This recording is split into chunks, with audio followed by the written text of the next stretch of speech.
مولانا Saadi صاحب نجوی، استاد کاشف علوم اورنگ آباد اور اپنا مقالہ پیش کریں۔ مولانا بسم اللہ الرحمن الرحیم ثم اورثنا الذین اصطفینا من عبادنا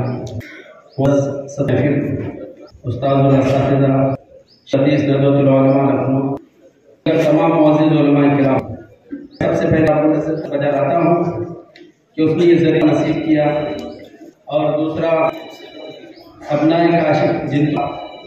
جنہوں نے معزز منعقد فرمائی، اور تیسرے میں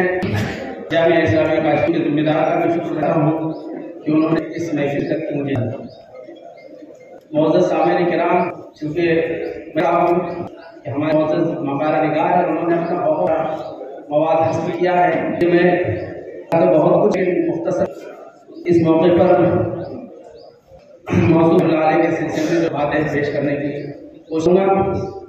میرے مقالے ہیں آپ کی ذات آئینے خطے آئینے میں، یہ عنوان میں کچھ لکھا ہوا ہے، لیکن دیکھیے وہاں میں کہا دیتا ہے۔ معزز سامعین کرام، آج سے پون صدی قبل ہندوستان نے طویل جدوجہد کے بعد اپنی مطلوبہ آزادی حاصل کر لی، لیکن مسلمانوں کو تقسیم ہونے کی وجہ سے محرومی کی کچھ حق نہ آیا، اور انہیں مزید بے بسی حرجی سے دوچار ہونا، اور اس جنوبی ہند کو دوسرا صدمہ نظام حکومت کال سے بھی پہنچا، جس کا یہ نتیجہ اس علاقے مسلمان مکمل طور آئینسی اور افسری کا شکار ہو گئے، نیز دین سے بالکل ہی ناشنا نابلد ہو گئے، شرک اور کفر میں غیروں کے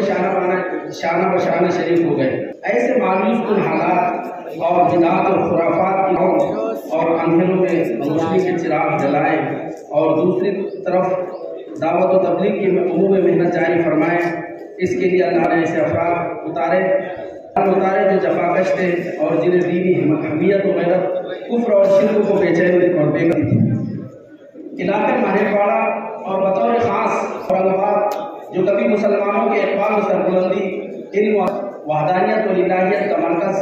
اہل اللہ اور اہل نظر صوفیہ و اولیاء کرام کا گہوارہ رہا، یہ بھی خزاں کا شکار تھا۔ بے دینی و جہالت کا سایہ پورے علاقے پر چھایا ہوا تھا۔ دینی اقدار و شریعت کے حامل و لمبردار عظیم حکمراں کی محنتوں، جانفشانی اور اخلاص و روحانیت کا مرکز و گہوارہ، جامع مسجد اور ارد گرد کے کمرے جن میں کبھی قال اللہ و قال رسول کی صدائیں گونجا کرتی تھی، اور جہاں بیٹھ کر علم کے عظیم پیکروں نے اسلام کا عظیم سرمایہ فتح عالمگیر کا خاکہ تیار کیا تھا، اب ویران اور اجڑا چپر بن چکا تھا۔ یہ عظیم الشان مسجد اپنی ویرانی و عدم توحید پر شکوہ گناہ تھی۔ کرناتے ہند سے پکارا جانے کے شہر غفلت جہالت کا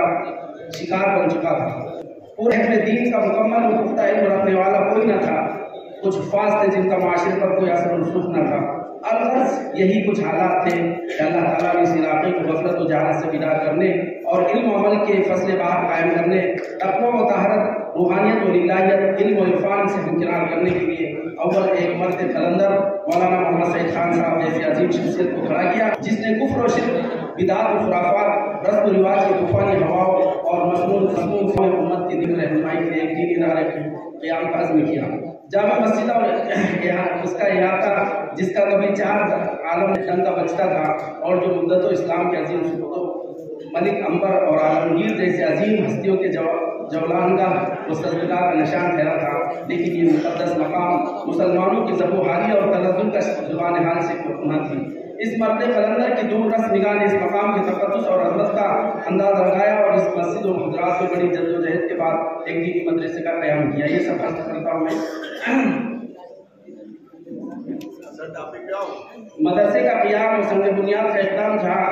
بانی جامعہ کے عظیم اخلاص و الہیت، امت کی صحیح رہنمائی کی درخواست و فکر کی عکاسی کرتا ہے، وہی مرحوم ناظم جامعہ کے عزم و حوصلہ، اخلاص و الہیت، استقامت و ثابت قدمی، مسلسل جد و جہد و عمل پیہم، صبر و ضبط، حلم و بردباری، فراست و دانائی، عقل مندی و ہنر مندی، حسن اخلاق، حسن تدبیر، سلیقہ نظم و نسق، محبت و الفت، معاملہ فہمی و دور اندیشی، سنجیدگی و متانت، نزاکت و لطافت، اکرام و الطاف، روب و دار، تواضع و انکساری، امت کا حقیقی غم، سچی فکر اور انسانیت کا درد و سوز۔ الغرض یہ چند اور اس طرح کی نہ جانے کس قدر عظیم صفات سے متصف ہونے کی دلیل پیش کرتا ہے، جن کا ظہور آپ کے 50 سالہ دور نجات میں ہم ہوتا رہا، اور جن کی بدولت آپ ایک ایسے عظیم ادارے کو جو بمشکل چند حجرات پر چند اساتذہ کرام اور طلبہ کی ایک چھوٹی سی تعداد اور خیر خواہوں اور کوئی مددگار کے معمولی شریعت کو مستقل تھا، ایسے